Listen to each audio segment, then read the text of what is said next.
Good afternoon mga bossing. So meron tayo ngayong installation ng Bi-LED dito po sa Nissan Terra. Ito siya mga bossing, poging-pogi yan, with high beam feature yan mga boss. Yan. So ito yung output niya mga bossing. So paano ako boss? Pa low beam. Yan yung low beam ng mga boss. As you can see the cut off. Yan. Tapos pag mag high beam si fog lights, pa high beam boss, fog lights only. Yan yung high beam ng fog lights mga bossing.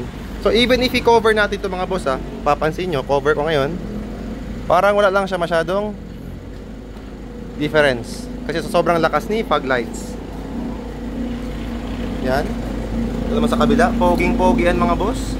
With laser siya mga boss, yung ating pinaka top of the line na Bi-LED. Kaya sobrang lakas niya. So kaya mga boss, pakita ko sa inyo ulit. So yan mga bossing, i-try muna natin yung headlights niya. O fog lights. Ito headlights niya lang, headlights. Tapos high beam ng headlights, ganyan siya kalakas. Tapos ngayon off natin ng headlights. Ito si ito mga bossing naka-automatic kasi siya Yan, fog lights only. Yan siya. Tapos pag first on natin mga boss, ito sa switch niya, first on is naka low beam siya.